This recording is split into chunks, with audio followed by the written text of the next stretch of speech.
you've been here for a while, but welcome to the Warbird area, and particularly to Warbirds in Review. As most of you probably are aware, Warbirds in Review is a relatively new program, just the past few years. I think it's the best thing that the Warbirds of America have taken on, and because it gives you a chance to speak to people who are intimately involved with these airplanes. Many of them were involved in them when they were in a combat situation, and to ask questions. I'm going to bring up a couple of things. How many of you have seen any of the TV things on missions that changed the world? You seen them? Yeah. Well, or changed the war. There's a whole set. There are three volumes. One is on the Doolittle Raiders, one's on Tex Hill, and one's on Gunther Balls. And they are available over in the Warbird area. Also, if you like these airplanes, there are T-shirts that have, I know there's one over there with a Corsair on it. There isn't a Wildcat over there, but there are a lot of them that for naval aviation, since this is the anniversary. But anyway, welcome. We have a presentation this morning on the Wildcat. Wildcat, as I heard him say, was really the only Navy airplane that was available when the war, fighter that was available when the war started. It performed yeoman service. It could not compete with the Zero, but they learned how to do it so that they could compete with the Zero. And I'm not going to talk about that. All I want to do is on the owner of this beautiful airplane, who's brought it in here for all of us to enjoy, Mike Gillian. Oh, by the way, I'm Bill Harrison. Not that that means anything, but. So I'm privileged to fly this. It's a heck of a lot of fun. I hope you guys have a lot of questions because I'm not a real good public speaker. I got this about 4 years ago. I have a fair amount of T6 time and a lot of PITS time. That's what helped me learn how to fly it. Of course, with this thing, the first time you fly it is the first time you fly it. It's kind of tricky on the ground, but it's an absolute delight in the air. And it's a real simple airplane. The landing gear cranks up and down, and the flaps are vacuum operated. The only hydraulics are the brakes. So it's simple for a guy like me. That's a good thing. As Bill said, the original Wildcat was kind of outclassed by the Zero. This is a development version. This is the FM2 that was built by GM. And it has a different engine than the first ones, the first series. It has the Wright 1820-56, which is 1,350 horsepower. They went back to the four-gun configuration. They put a bigger tail on it to handle the extra power. And by all accounts, it was quite a lot more capable against the Zero by the time it came into service.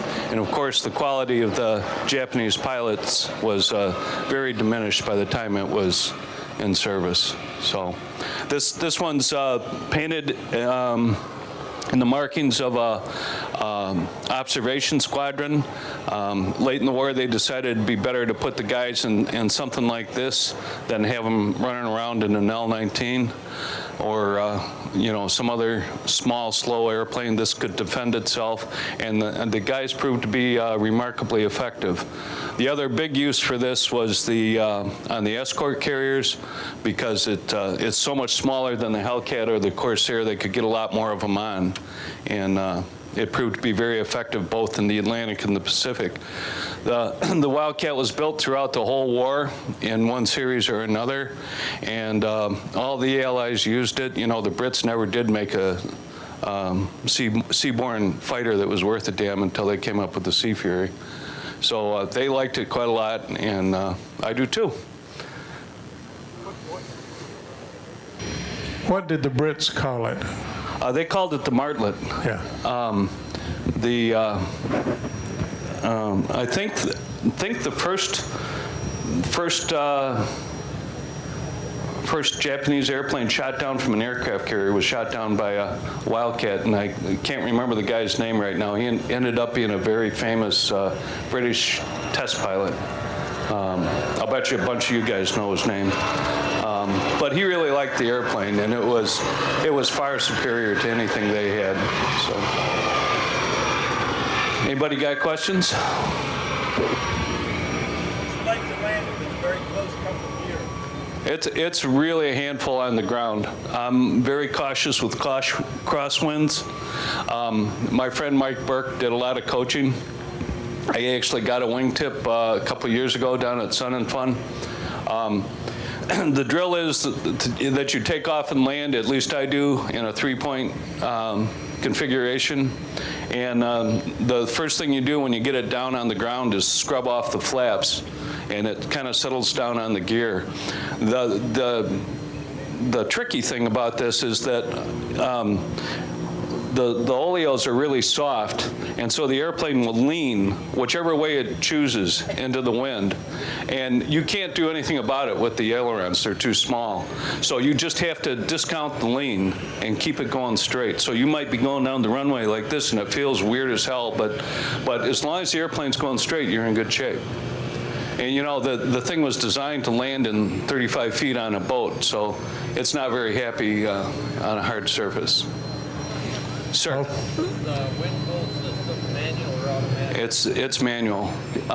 There's a. He asked if the wingfold system was manual or hydraulic.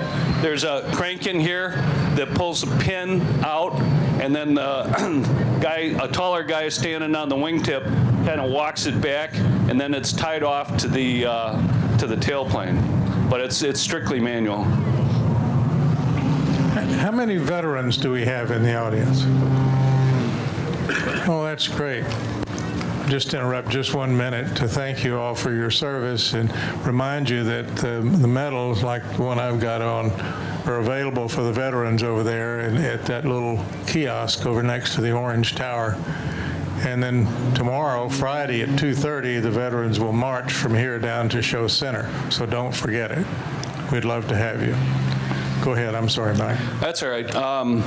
Speaking of veterans, I ran into a veteran at in Cincinnati who flew these in training. You know, towards the end of the war, a lot of these were used for training. Matter of fact, this one was. It was built in 1944 and went to the West Coast, came back to Chicago.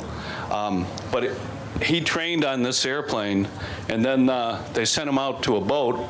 And I can't remember if they had Hellcats or Corsairs there, but his first flight in a Hellcat or a Corsair was off the boat and back onto it. I mean, things were way different in those days. They also had tail hooks to help them. You ask about the landing. If you're landing on the boat, the gear configuration doesn't make a whole lot of difference. That's correct. It is kind of a handful on the ground, but it's really quite a lot more benign than a T6 in the air. It does great acro at really low power settings, does great acro at high power settings, and stalls and spins very straightforward. And I spin it almost every time I fly it. It's a lot of fun. Deliberately? Yes, sir. Most of the time. Most of the time. Well, that's good. Yes. Stand up, please. What's the maximum load factor? You mean how many G's? I think it's 8 or 9. I never come close to that. I probably pull 4 in a loop. Never come close to what it's stressed for. And this is very light compared to what they were in the day. This weighs 5,300 pounds empty. With me in full fuel, it's just over 6,000. In the day, they were gross weight 7,500, and they went over that all the time. I don't have any armor or guns or any of that stuff, so it's really light. One of the other interesting things that I'm sure a bunch of you know is this airplane doesn't have a V&E. You can literally dive it straight at the ground with full power, and you know it's draggy enough that it never gets V&E. That's how they actually tested them in the day. They take them up to 20,000 feet and dive them to 10. So one of the weird things about it. How many of you have heard the expression Grumman Ironworks? This is the airplane that gave it to them, the original model, the Grumman built one. It's just built stout. It could be shot at and just always survive. Right. It's, you know, the advantage this had over the Zero was the self-sealing fuel tanks and the armor that it had. You know, the Zero didn't have any of that, so it could take a pretty good licking.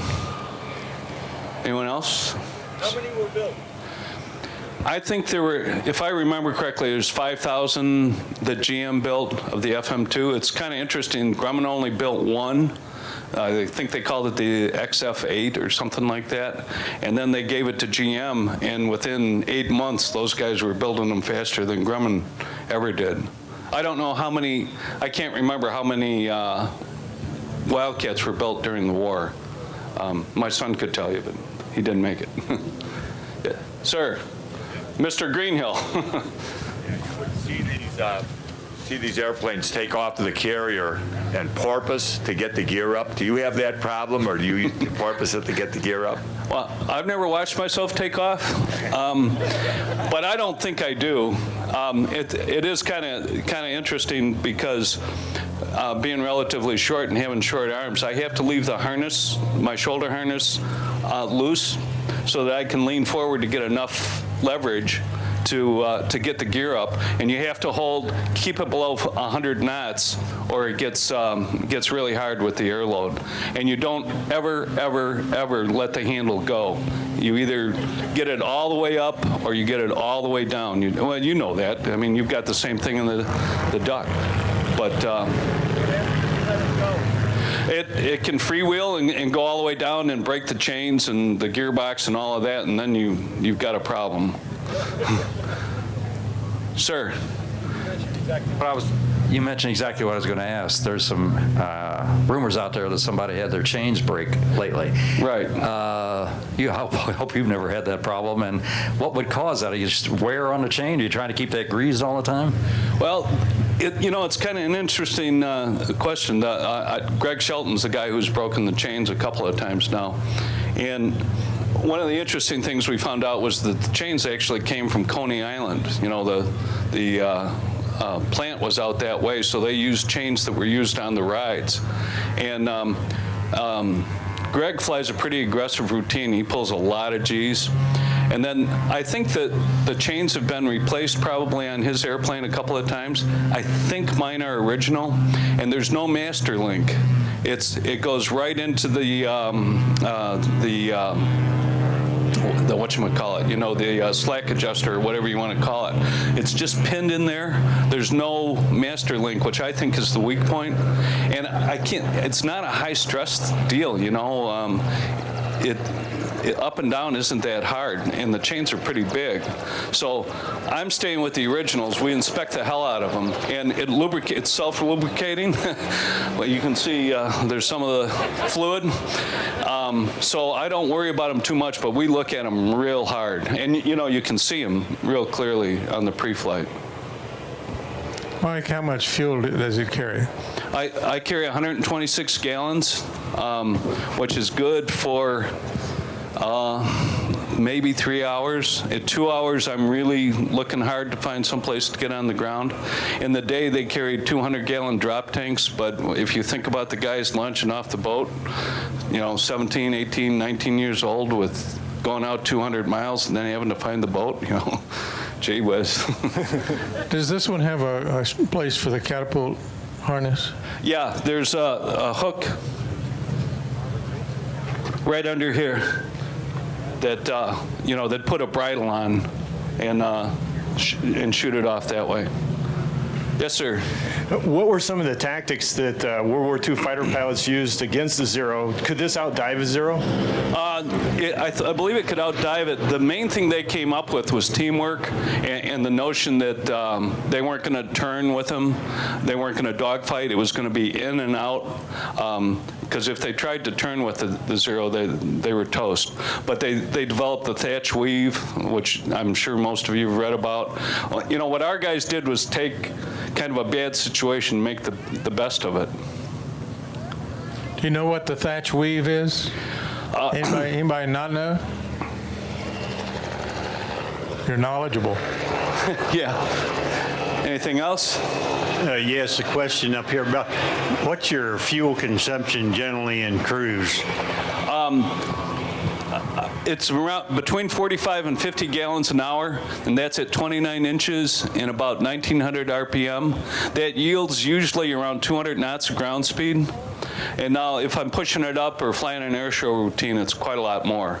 But generally I figure 45 or 50 gallons an hour, which, you know, in the warbird environment's pretty reasonable. Sir? I've got a Pitts and Stearman. Yes, sir. How would that, does that help to prepare? I mean, how does that yeah. act a little bit different than a Pitts or a Stearman? The Stearman I don't know very much about. I've only flown one once or twice. This Pitts I have a lot of time in. And the thing that this thing does that's just like a Pitts, you know how when you get it on the ground and you think everything's good, and then it leaves again? Right. That's this.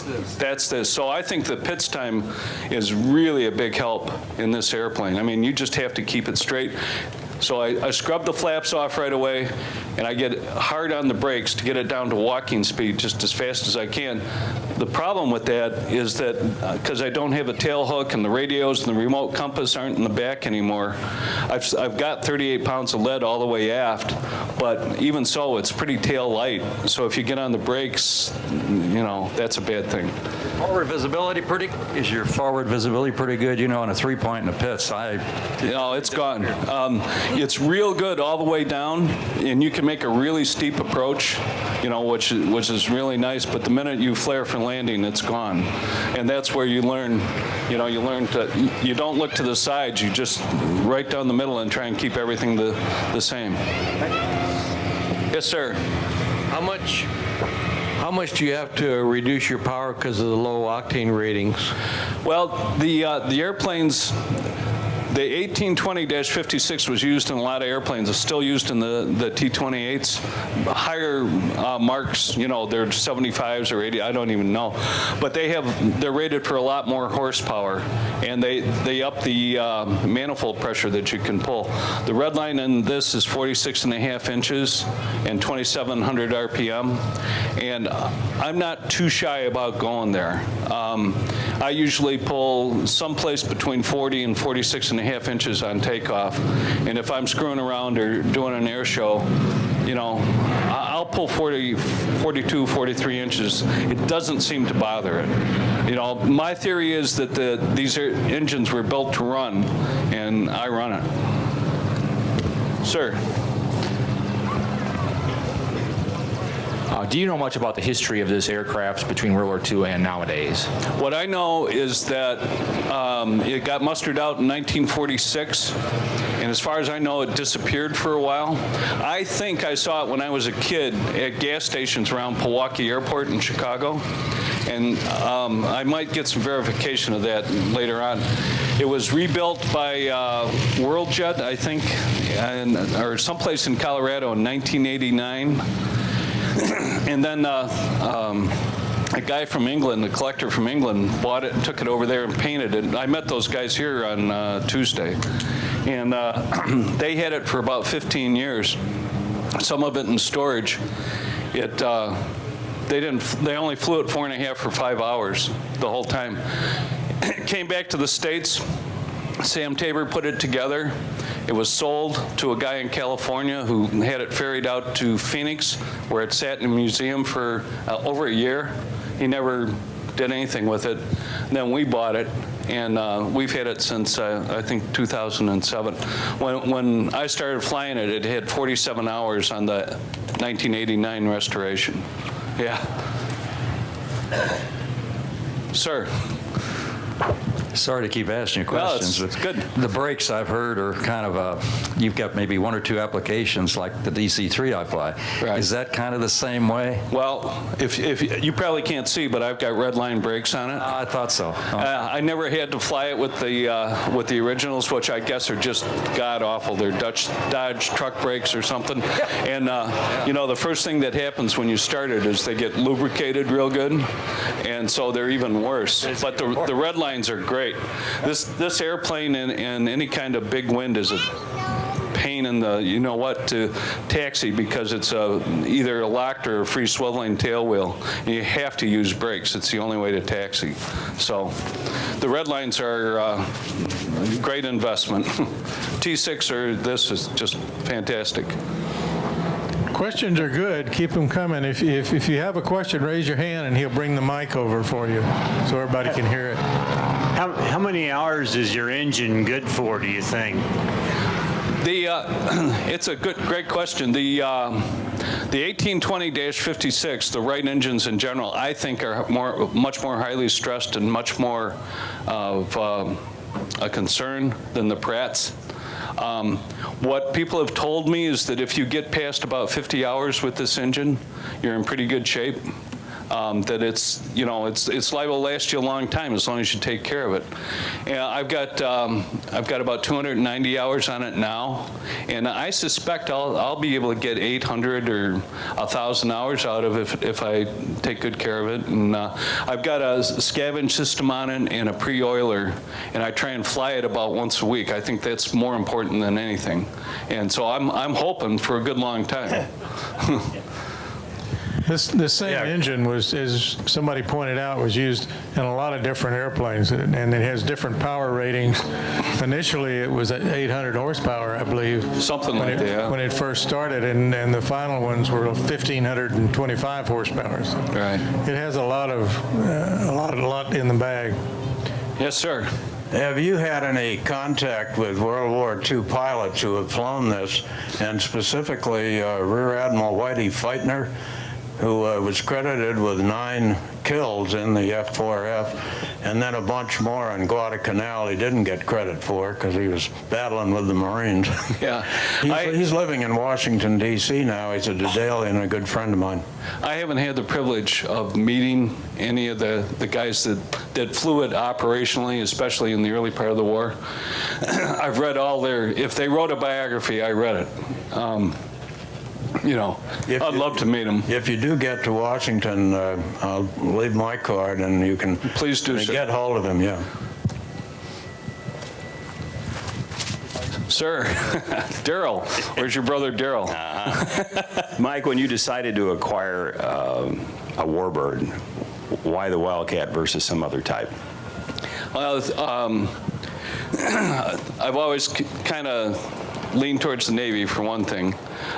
There's no way I could do a Mustang or something like that, either financially or time commitment. I needed a relatively simple airplane. I wanted one that was really fun to fly, which this turned out to be. And there's no airplane with more history. So those were primary reasons. Sir. Yeah, you said this was one of the lighter planes during this time. Did that give you a speed advantage over speed? Mostly in climb. It's not really in out-and-out speed, but mostly in climb.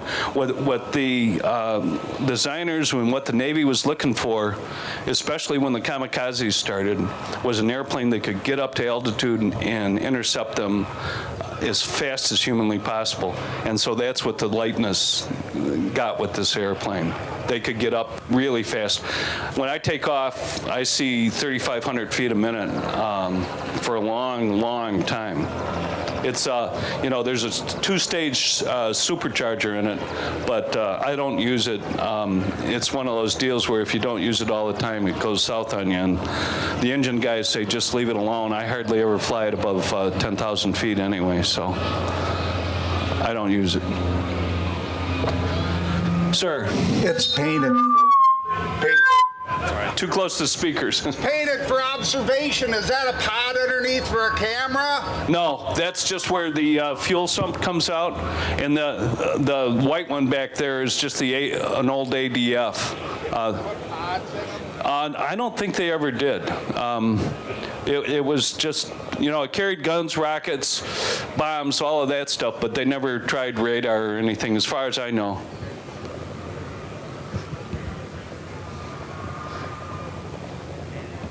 Any other questions? Yes, over here.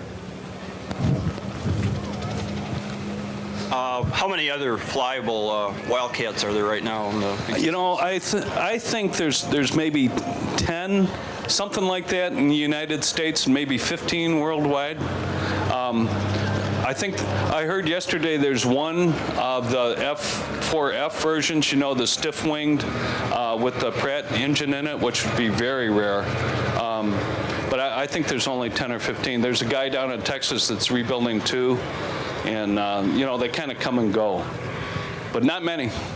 The F4F with a Pratt engine used to belong to a fellow in Aurora, not too far from here. Yeah, Dick Hansen had one. Dick Hansen, and it didn't fold. You know, it had hard wings. Right, that's very rare. Yeah, very rare. They dug it out of Lake Michigan. Right.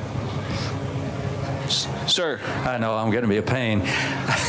Did you say you had a locking tail wheel on that? Yes, sir. You do have? Yes, all sir. Right. Yeah. And interestingly, when they landed on the boat, they left it unlocked. They left it unlocked? Yes, sir. Okay. Yeah. If I do that in a DC-3, I'm goodbye. Yeah. The Brits, the flaps are kind of interesting. They're vacuum operated. There's a tube that comes off the bottom of the carburetor, and then there's an accumulator in the aft section. And you get up or down, that's it. There's no intermediates. Well, the Brits wanted about 10 degrees of flaps for takeoff, and so they made wooden wedges. And they would pull the flaps down and put the wedges in, take off with the wedges in, and then once they were flying, they'd select full flaps, the wedges would fall off, and out they'd go. So the Brits were always screwing around with stuff. Did you ever fly one that has a Curtis Electric prop on it? This had the Curtis Electric when I got it. It was okay. It started to get real slow in the wintertime when I was flying. And the other wonderful thing about it is the minute you started, it coated the windscreen with grease and oil. Oh, it's an oil, yeah. And so one of the happiest days of my life was when I took it off and put the ham standard. The ham standard is just, it's a work of art. I mean, if you look at that prop, it's just the most beautiful thing. And it holds RPM probably within 10 RPM, you know, no matter what I do. I just love that prop. It's clean. Well, with the Curtis Electric, don't you have a huge battery in the back as well? No, well, I have a huge battery in the back. I don't know what they did in the day, but I never had too much trouble with it, but there's hardly any parts, and there's nobody that works on them anymore. So I still have it, and it's not as authentic, although the export versions of the Wildcat weren't allowed to leave the country with the Curtis Electric. They all had ham standards. So, you know, go figure, it's still kind of authentic.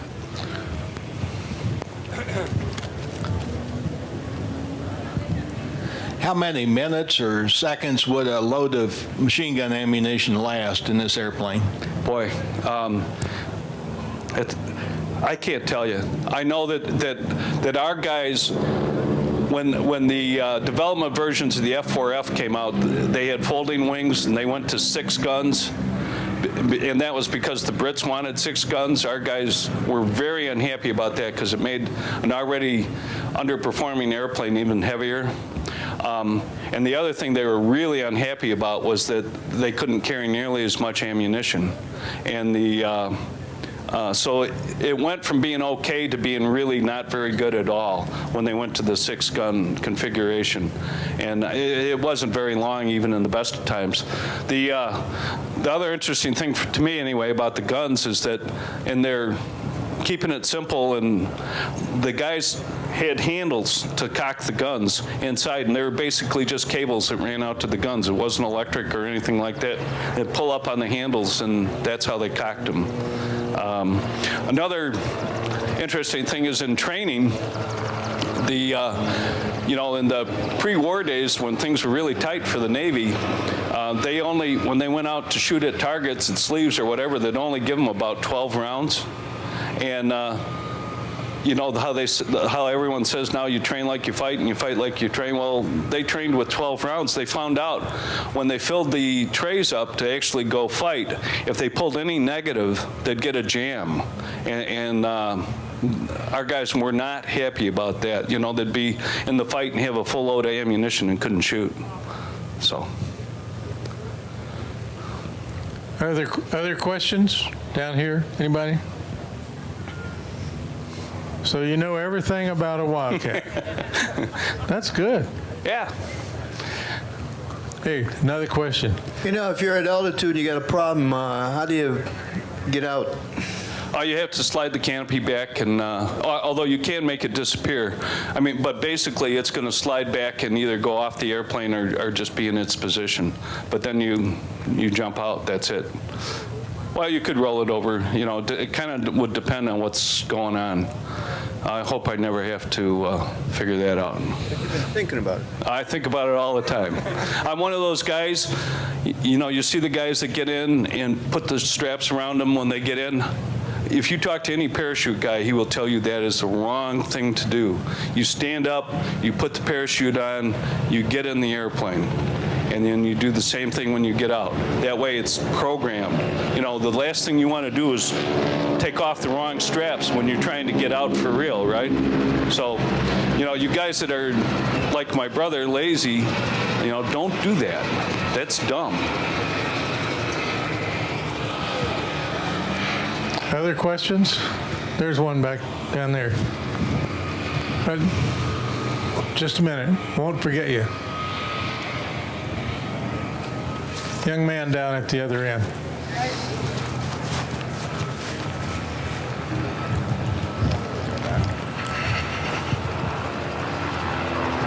What was the highest weight in bombs that an F4F Wildcat or an FM2 could carry? I think they could carry, boy, that's a good question. I'm not sure I really know. I think it could carry a 500-pound bomb maybe in the middle, and then maybe 100 pounds on the wings. I don't really know, to tell you the truth. It's a good question. Anybody know? Strickler? How much bombs a Wildcat could carry?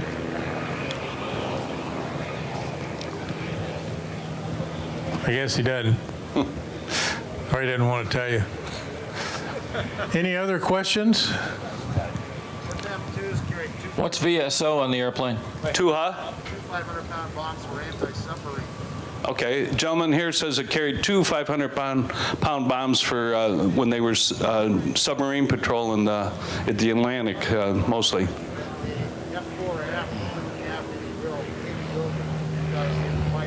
Right, right. Thank you, sir. What is power off stall speed in the landing configuration? You know, I haven't.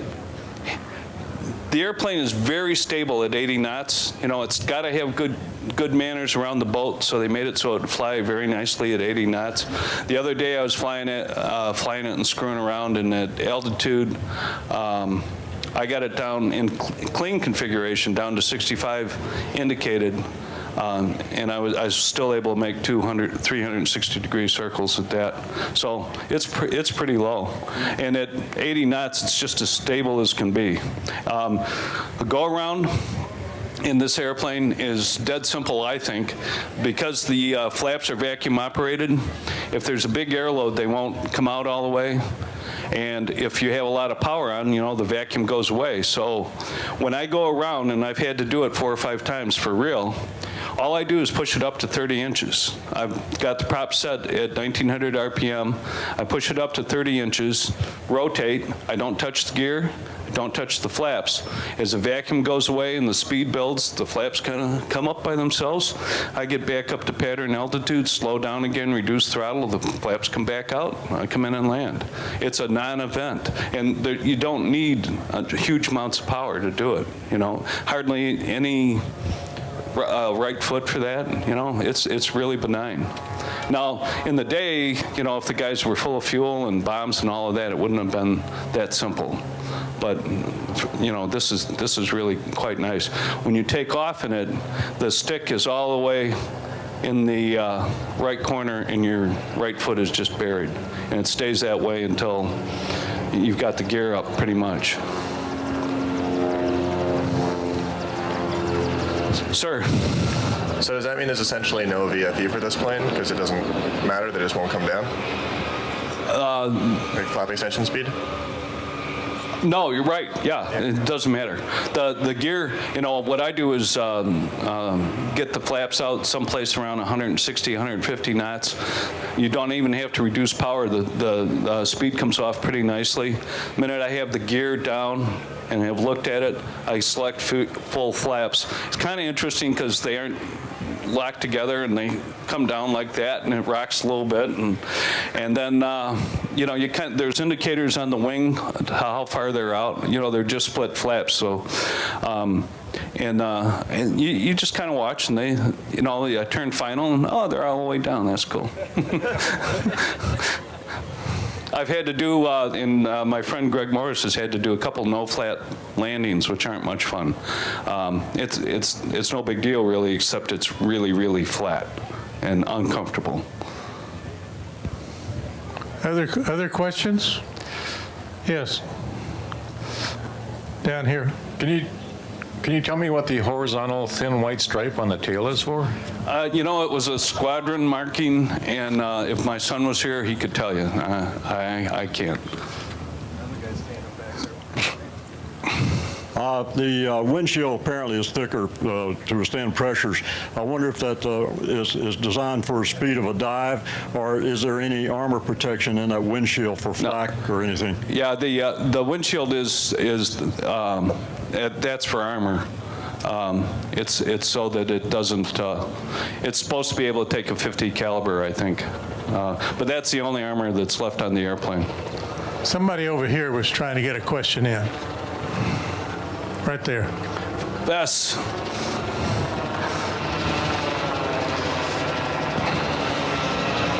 The pneumatic operated flaps that were hooked up to the carb is the vacuum source. Would they ever cause any problems with engine power if there was a leak somewhere, or would mess up your vacuum in the carburetor? If there does get to be a leak, it's going to be a problem. I haven't experienced it yet. And when you select, if you're very sensitive to it, when you select full flaps, you can feel a little bit of the burble in the engine, when there's essentially a vacuum leak. But it's not a big deal, hasn't been. I don't know if they've got a check valve in the system someplace, if something really let go. But yeah, it would be a problem. Other questions? I wonder if I might ask what the insured value is of a Wildcat these days? It's just about what I can afford. Almost. I don't insure the hull, which is very expensive, with a 10% deductible, because I figure if I crash it, I won't need it. Just carry more life insurance, right? Yeah. Well, my wife would like that. More questions? You got plenty of time for anybody who wants to. Yes. Yes, ma'am.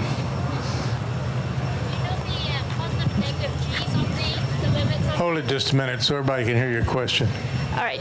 Do you know the positive and negative G limits on the plane? And do you know how many, the maximum Gs you've pulled yourself in it? I think it's good for 8 or 9 Gs. And that's from reading the book. I probably only pull 3.5 or 4 Gs.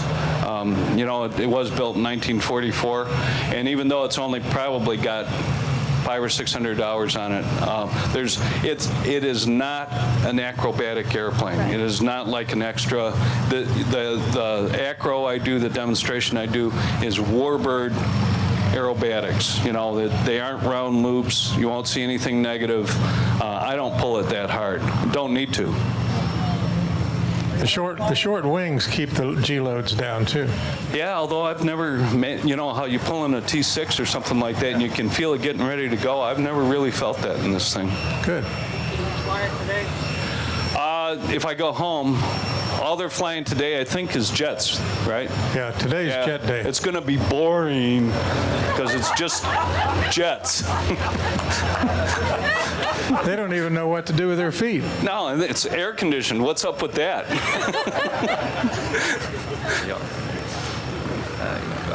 More Anything questions? else? How about there? Okay. Are those mechanical cowl flaps? Yes, sir. Yeah, there's a crank on the dash, and it's a crank. Yeah, and usually that's about the last thing I do. I take off, You get to switch hands, get you take your hands off the throttle, which is a little worrisome. Hold the stick with your left hand, crank with your right, and all the time you're keeping it below 100 knots, so you're going up like that. And then once I get the gear all the way up, I pull the prop back to 24, 23, something like that. Reduce power.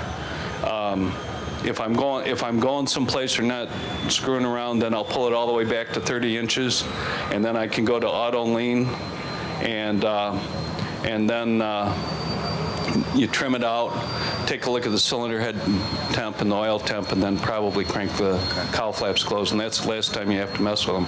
They really slow it down.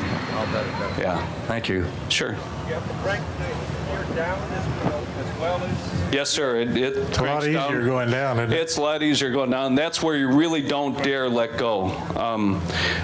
You know, there's all kinds of stories in the day of guys that let go, and then all they could think of to do was put their knee in the way, and they broke kneecaps and did all kinds of crazy stuff. So, man, once you start cranking, you're committed. It's not that big a deal. I've got 3 of them a day in me anyway.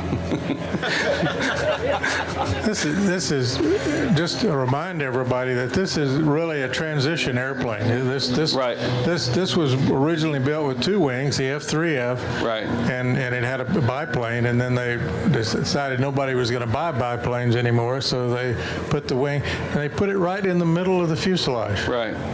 And you know, to someone's question about why this airplane is so good for me, this was designed when everyone thought the important thing for a fighter to be was maneuverable. They thought the thing had to turn and climb and be really maneuverable. Well, what we found out was what was really important was out-and-out speed, the ability to carry armament, and fuel for range. So this airplane was built to fly, you know, to be really what I think is a lot of fun to fly. I've talked to guys who fly the Hellcat, and they say it's boring. You know, it isn't responsive like this. This is kind of like a Pitts in a lot of ways. Sir. Hold it. Maybe discuss a little bit some of the differences in how the British would operate the aircraft as the Martlet versus the U.S. with flap usage and some things like that. I talked about that a little bit. I talked about how they use the wedges, and yeah, I already did that. There's a great picture in one of the Wildcat books of that test pilot. I can't remember his name, but he's flying a Wildcat inverted, and he's got a Wildcat on either wing. I mean, that's the kind of thing the Brits did. And of course, there's no inverted system. I can tell you when you go just a little bit negative, the oil pressure goes away really fast. And so they were just nuts. They still are. But they have fun. They do. You know, it's a weird thing, isn't it? I mean, they seem so nice and everything, but you put them in a car or an airplane, they just go crazy. They really do. Nicely so. Any other questions? Well, Mike, thank you very much. Appreciate your talking. Appreciate you bringing the airplane. Is there a question down here? Okay. How many turns of the crank did it take to get the gear down? 31. Well, the book says 28 or 29 or 31. I've never counted. So I really couldn't tell you. I'm thinking about other stuff.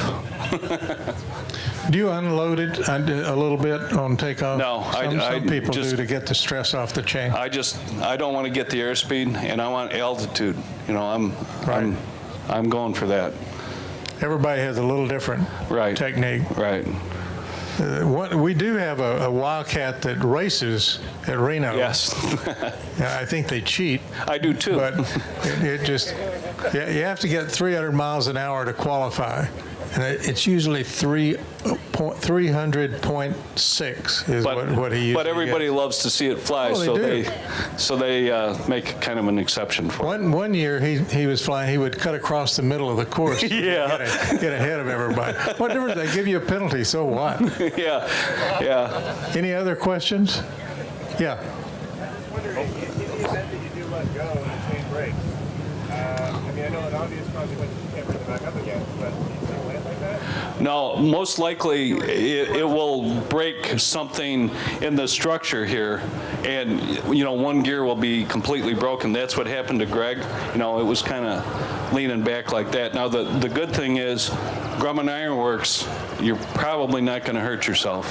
You can probably belly it in, and the airplane is going to save your ass. Because it's just built so high. I mean, if nothing else, look how far you are from the ground.